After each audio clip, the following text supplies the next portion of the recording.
This is for adults. It's satire. It's about customer service. If this calendar does not make it underneath your tree from Santa, it's not ruining an 8-year-old's Christmas. Hello, friends. Welcome to Mostly Harmless. I'm your host, Damien. Welcome to a very special episode of Mostly Harmless. This week we are sitting down, we are chatting with my friend and artist extraordinaire, Fonda Elizabeth, about her new upcoming calendar, Craft Beer Nerds Only, The COVID Times. We're going to chat with Fonda about her artistic journey and how she took the lemons she received from 2020 and turned it into art with a little bit of help from her friends. This is a calendar not just for the craft beer nerds and the people working behind the counter. This is for anybody who's ever worked in the service industry and had people ask the dumbest questions alive. If you've ever worked service industry, this is a calendar that you're going to instantly get.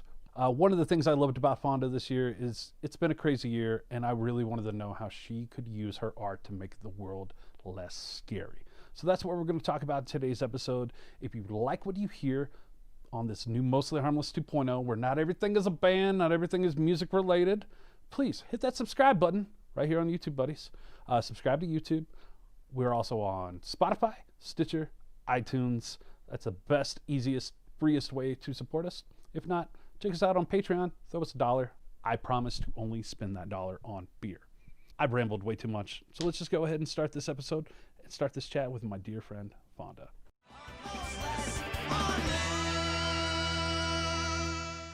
Hey! Hey, Fonda. How the hell are you? I'm awesome. How are you? I'm doing good. Thanks for chatting with me on your day off today. My pleasure. How many days off do you get nowadays? 3 days from the bar. 1 day for chilling, watching movies, resting, and then like 2 days for creative crap. Do you actually get downtime? Because I know, like with my projects, I'm literally, when I'm not doing them, I'm always thinking about them. Yeah, it's pretty grueling. It's like one of those things where, and I feel like it got amplified during the pandemic, where it's like, I am no good if I'm not making something or whatever. And there's like a lot of guilt about resting. But honestly, like at this point, I'm like, I am a much nicer person if I give myself some time to like turn off the social media and just be a person. So yeah, it's tough, but I feel like now that everything is kind of on a smaller scale, I have more time to be able to make art. So that's good.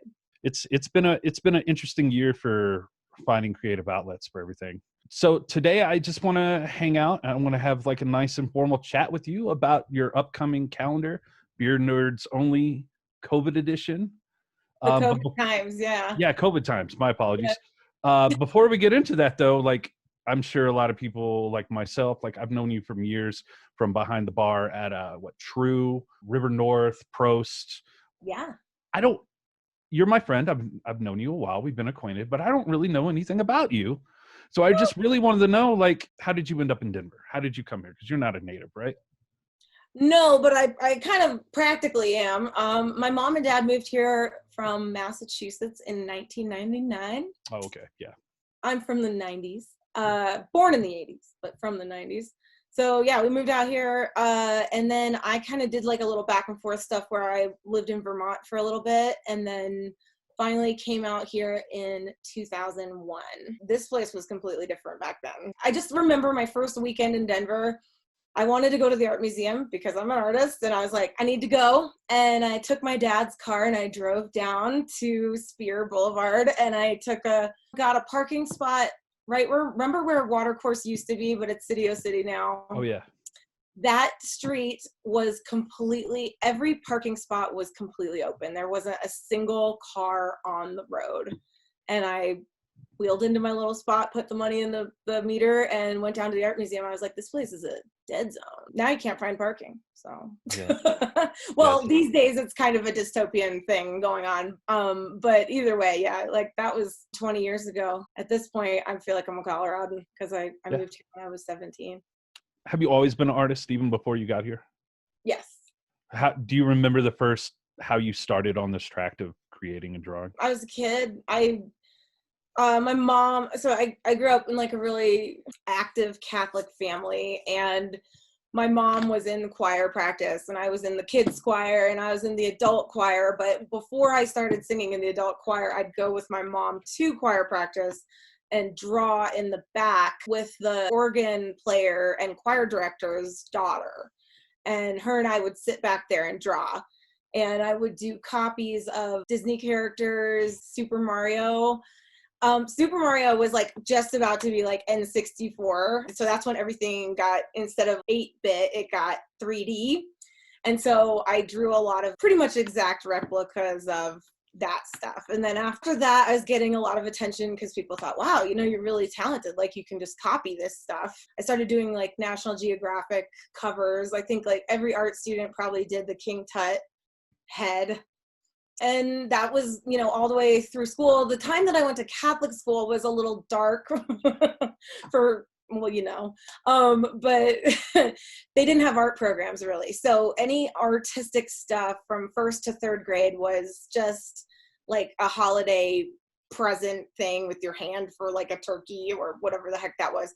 But my mom would get me, she'd get me into like art classes outside of school. So I started with some pottery, and I wasn't really that into it, and I'm still not that into it, although I love to buy pottery because I don't make it. But yeah, I started doing art classes, art books, museum books. I just kind of, I don't know, I got really into it. I was really into, like, kind of scared of Frida Kahlo. I had ballet classes, and there was this gallery that, I grew up in Massachusetts, but it was like a Southwestern art gallery. And of course, like in the 90s, everything was super Southwestern. I remember just seeing the picture of the 2 Fridas with like the blood flowing and the scissors and the drips on the dress, and was like, couldn't stop looking at it. And I had that similar experience with the Klaus Oldenburg piece in New York when I was a kid. And it was like a hot water bottle, but it was really flaccid and like just looked like uncomfortable. And I was just like obsessed with this uncomfortable art. And of course, you know, my stuff, a lot of it's pretty lighthearted, but I would say some of it's a little bit darker. And so, you know, I think there's just like that obsession, like I can't look away from this thing. So I don't know. Nice. Did that answer? Yeah, that's real great. Like, and again, like I've sat across from you at the bar as you've poured me delicious beverages, but I admired your work, but I had no idea like where you come from or where all this. Yeah, I went to CU Boulder my first year of college here in 2000, and I was in the theater department. I did theater and art all through high school, and I was convinced I wanted to do some kind of Shakespearean acting, something. I was pretty into that. And then by the time I got into college, I was really active in high school. But by the time I got to college, I was like, oh my God, all these people are complete and total narcissists. And I don't want to go to LA, and I don't want to do anybody else's vision except for my own. So I would go to class and work on my theater degree and come home and paint and draw stuff. And then I was still in love with an ex-boyfriend on the East Coast, and I went home for like a year or two and partied, but really made art the whole time I lived in Vermont. You know, when I came back here, I was like, it's time to go to school. So I started out, well, I was accepted to some art schools on the East Coast, but I couldn't find housing. And then I ended up moving back here, and I got accepted to RIMCAD and started with an illustration degree, which I think really like informs the calendar stuff and like the Beer Nerds Only stuff. Cause like really what I'm illustrating like real things that happened at the bar. Yeah. These are all literal things people have said. So it is a lot of illustration work. I didn't like the teachers and the department, so I quit school for like 2 years, and then I got into Metro State, and I loved it. I just did painting, and it set everything off from there. Yeah. So, and here we are. I know you, of course, from the beer world. How did you get into the beer world? Oh, great question. I started out in fine dining a long time ago. I was really into wine. I wanted to get my sommelier. I was, you know, because wine and art, you know. And then I got kind of poached out of there by my sushi job that I worked at. I was a bar manager and did like cocktail mixology and wine menu for the sushi bar for a couple years. And then finally I was living in the Highlands, like 44th and Federal area. And I knew that there was a craft beer bar opening right near my house, and I really wanted to work there. So I was plugging for it, and I kind of My ex, he worked for the same company, like Larimer Associates. They owned a bunch of different restaurants. And so I got my foot in the door for an interview for that. And that's kind of where it started. When I left there after a few years, I went to Hops and Pie. And Hops and Pie was, I mean, it's like, that's your golden ticket. If you want to be in the beer industry, get a job at Hops and Pie for a couple months, and people are like, okay, like, we're going to hire you. And rightfully so, because they're awesome and they have a really high standard of service and quality of everything. So, you know, if you work there, you can pretty much work anywhere. That's how it started. Yeah. And then how did the two come to intersect? How did you decide to start making art about your beer world? Oh, well, okay. So I started showing my regular art, like my college bred themed thesis art at bars and restaurants. And then breweries started hitting me up, you know, to hang some artwork up. I think River North was like one of the first breweries that hit me up. I was definitely showing at Local 46 on the regular. And then I worked at Mead Street Station too for a minute, and they always had a monthly artist showcase.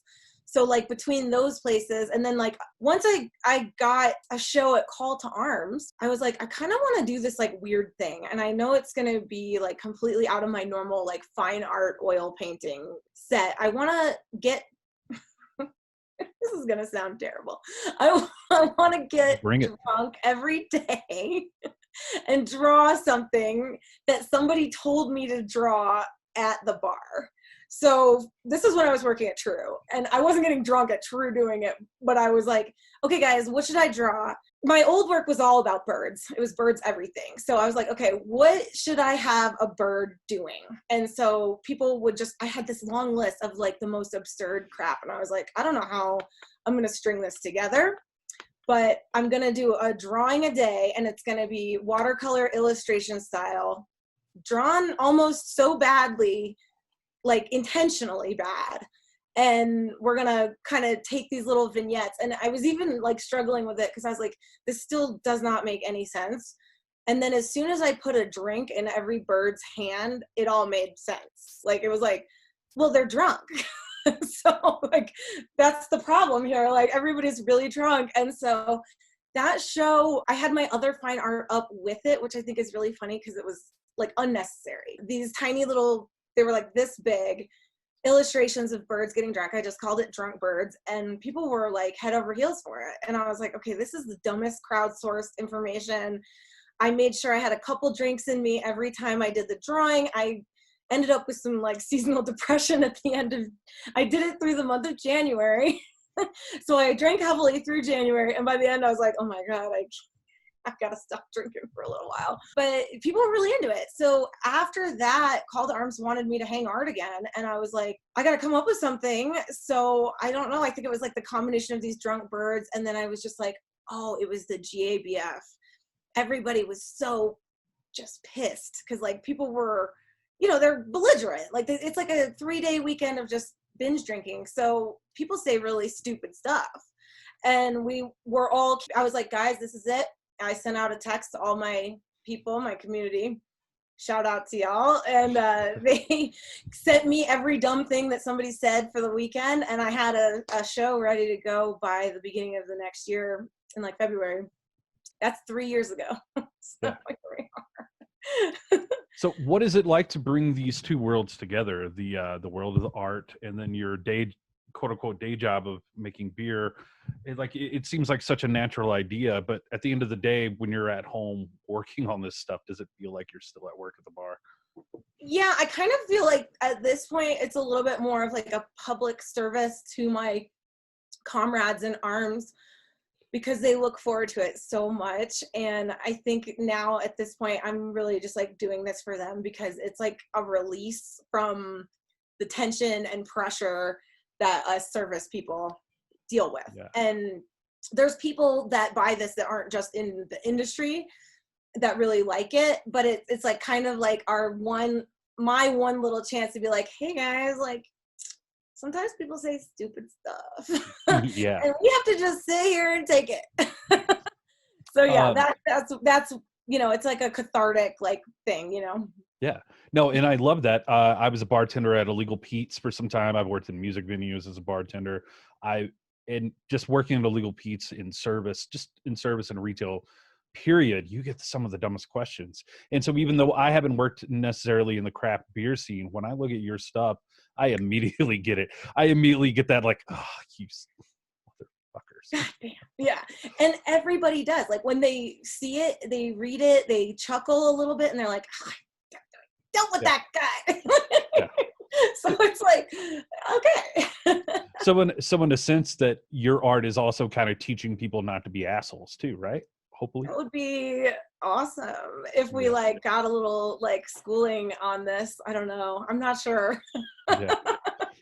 So you're still actively out there working, serving. You were just telling us a little earlier your schedule for this week. Do not stalk Fonda, but it's bound to happen. But yeah. At least I haven't had any trolls or shade or like, you know, with COVID taking so long to get this production out, like I haven't had anybody be like impatient or rude. So yeah. I'm pretty lucky. And I think also we kind of had this conversation because it was taking so long. I've been telling a lot of friends, like, I'm freaking out. Like, what do I do? And it's also about like satire about beer, and it's an adult themed thing. So like, if this calendar does not make it underneath your tree from Santa, it's not ruining an 8-year-old's Christmas. This is for adults. It's satire. It's about customer service a little bit. And so it just kind of, besides beer, but it's just kind of like, you can't really be a jerk about this, can you? Like it's a calendar about people being jerks. So when you have a rough day at work, does it help you to know that you can go home and channel your rough day and do something snarky and fun for others to enjoy?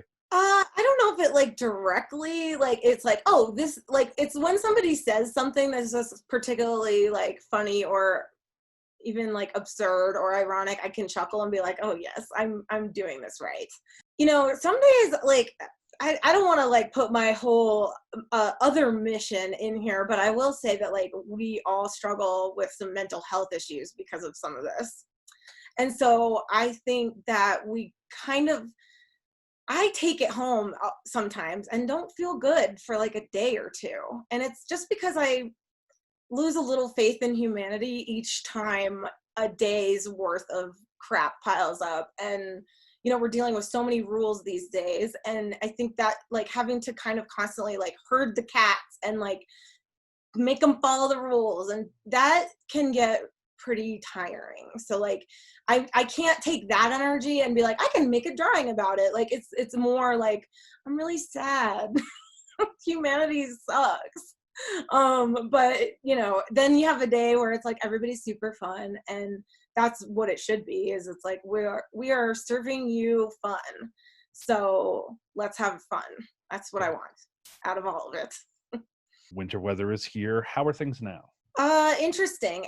It's definitely a lot less regulars and friends, and it's more tourists, which is funny because I grew up in a tourist town and I waited on people there when I was like 17, 18, and just tourist towns in general can be kind of tough because people are sort of expecting to have a perfect vacation but for cheap, and there's no consequences because I don't live here and I don't have to do the way you guys want to do it because I'm not from around here.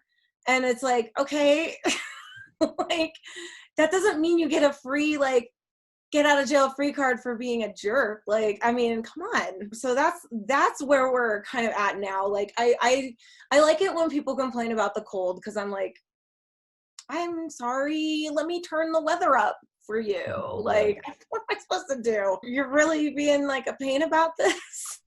That's something. Yeah. Everybody's got to eat outside, by the way. If nobody knows that yet, you have to eat outside. Or to go, yeah. It's like, how is it that hard to comprehend? Man. Yeah. Man, yeah, so people really want to see themselves like so incredibly bad, and they almost always, and this is before the pandemic, people always beeline for the dirty table. Like, dirty glasses, no problem. I mean, we're in a pandemic. Like, I get like 2019, you sat at a table with dirty glasses. I might have been like, okay. Yeah.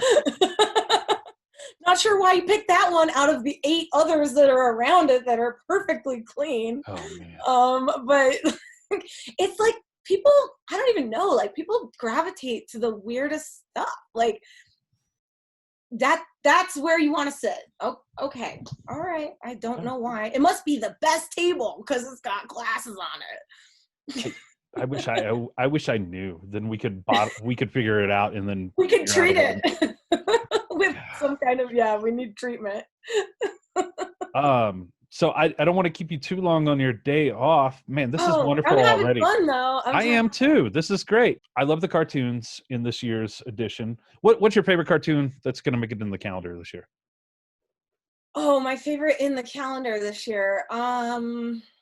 Well, there's one of 2 aliens. I am an alien enthusiast. I'm a UFO enthusiast, and I it's going to be January, so it must be my favorite because I put it right at the top. I figured also too it was the most relevant for January because a couple of UFO spaceships are coming down, about to beam some lights over the White House. Not sure what they're going to do. Yeah. It's on the TV in the background, and the aliens are at the bar, and they're just looking for pumpkin beer. So, and the one alien's kind of telling the other one, like, hey, oh boy, okay. So, yeah. Oh, thank God. What are some of the more asinine things that have happened that you just couldn't figure out how to get into the calendar?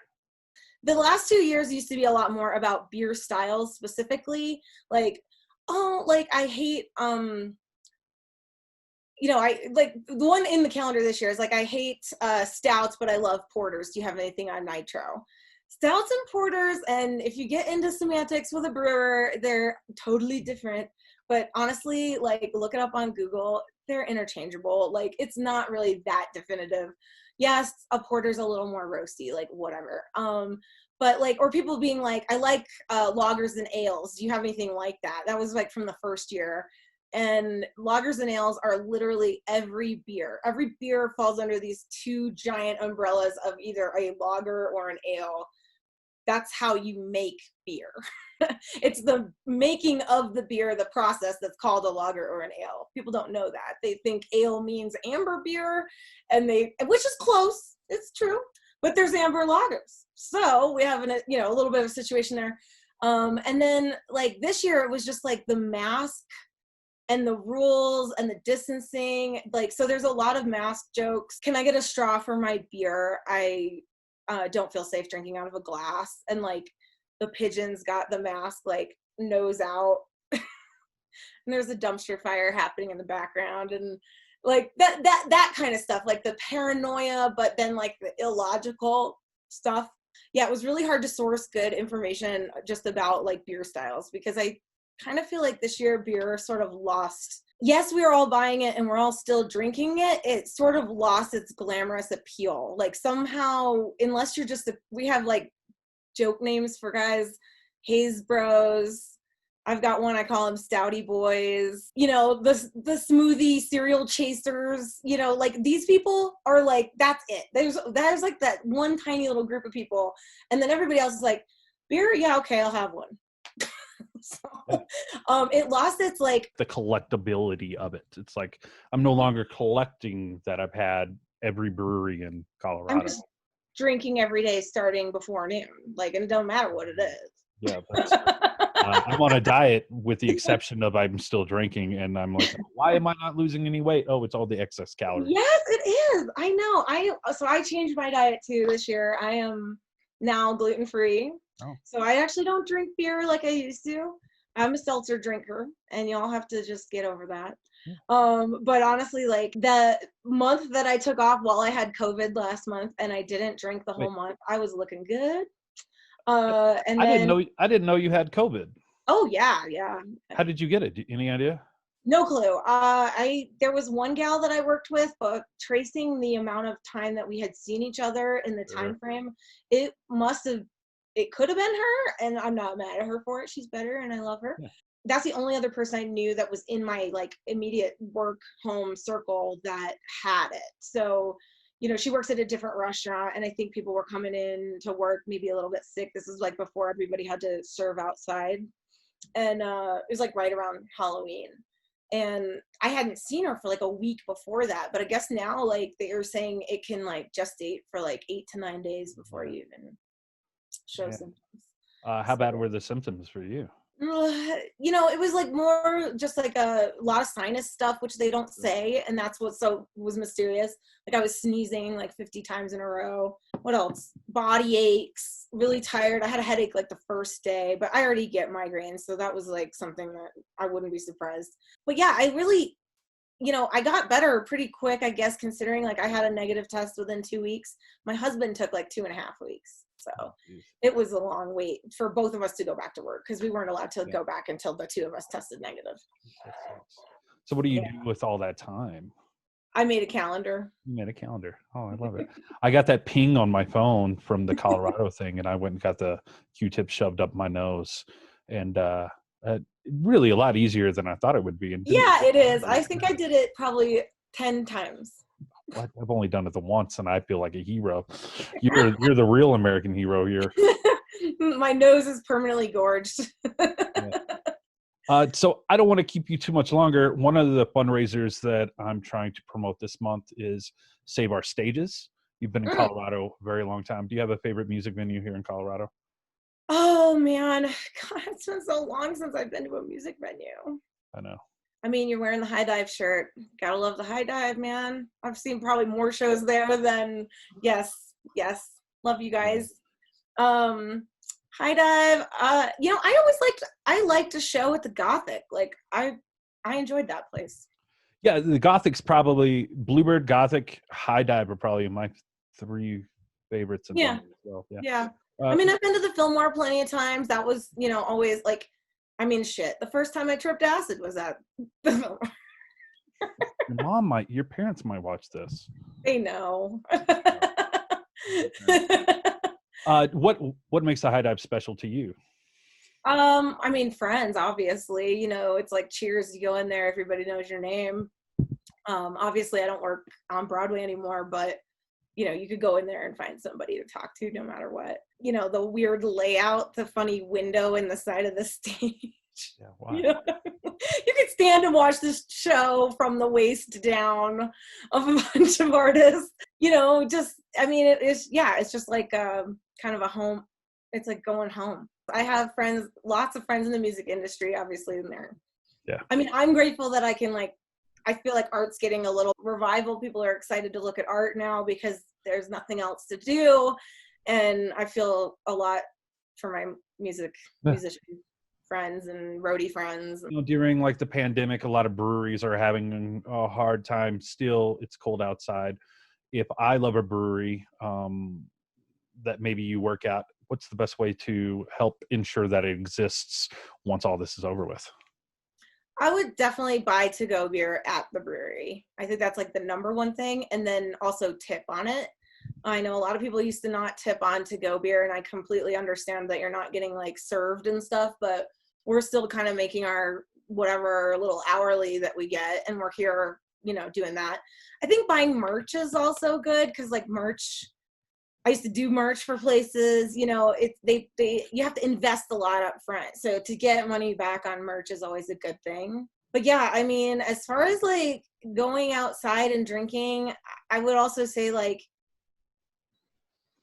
come out, bundle up, maybe only stay for one drink and tip fat. Like, you don't have to stay there for 4 or 5 hours, you can go and just drink like one beer quickly and you will not die from the cold. Like, we have a tent, we have heaters, like you're gonna be okay. But the other thing is that like, if you move 2 feet closer to the heater, it's not gonna make that much of a difference. Beer Nerds Only, the COVID times. Yeah. When does that come out? So, like I said, my print shop is a little behind because they had COVID in their shop, and so they're catching up on orders that were placed beforehand. So I dropped off last Wednesday, and it's in the process of getting scanned and formatted. And then hopefully, because they are local and I've been using them for so long, I'm hoping for hopefully by the end of this week. Nice. Cool. If people want to order the calendar, where can they go? FondaElizabethArts.com. Cool. And it says pre-order. It's just me. It's a one-person operation. I mean, like, if you order one, I will make sure that you get one. Cool. That's Don't worry awesome. about it. And Yeah. it's what, $20?